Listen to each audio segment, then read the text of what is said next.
ఎవర్రా అది నా చెట్టు కింద ఆడుతున్నారు?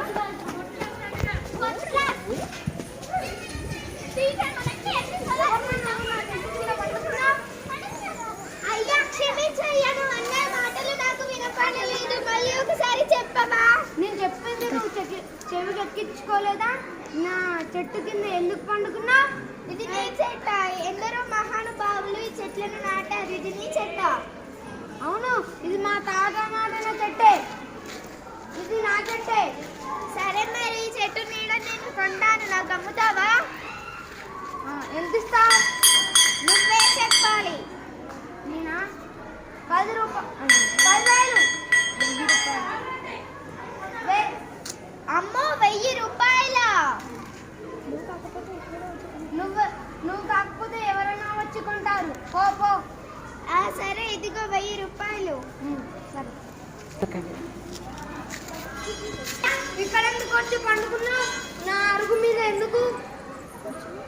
ఎందుకు పండుకుంటాను? ఈ చెట్టు నీడ నువ్వు నాకు అమ్మావు. ఆ చెట్టు నీడ ఇక్కడికి జరిగితే నేను అక్కడికి జరుగుతాను. సరే. శివయ్య, నా అరలోకి ఎందుకు వచ్చావు? చెట్టు నీడ అడలోకి వచ్చింది, నేను అడలోకి వచ్చాను. నా కూరగాయలు ఎందుకు తెంపుతున్నావు? నా చెట్టు నీడ నీ కూరగాయల మీద పడ్డాది, అందుకని నేను తెంపాను. తప్పేముంది అందులో?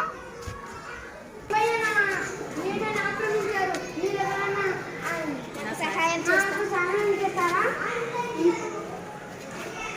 నాకు ఇంకేమైనా చెట్టు నీడ ఉంటే ఇవ్వండి, నేను కొనుక్కుంటా. అయ్యో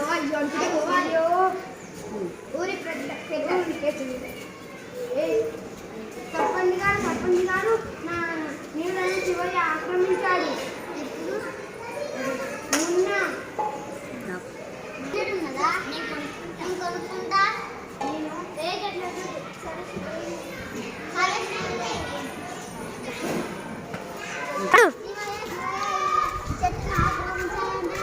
అవునయ్యా, ఆయన నాకు నేను 1000 రూపాయలు ఇస్తా అతనికి. ఆయన నాకు చెట్టు నీడని అన్నారు. ఆ చెట్టు నీడ ఎక్కడికి జరిగితే నేను కూడా అక్కడికి జరిగాను. ఇక్కడికి అర మీదకి వచ్చాను. అర లోపలికి వెళ్ళాను. తోటలోకి వెళ్ళి పంట తెంపుకున్నాను కూరగాయలు. ఇందులో తప్పేమున్నది? పాపయ్య లోపల పిసినారి తనం చాలా బాగా ఉంది. అందుకోసం అని తన లోపల మార్పు తేవడం కోసం నేను ఇలా చేశాను.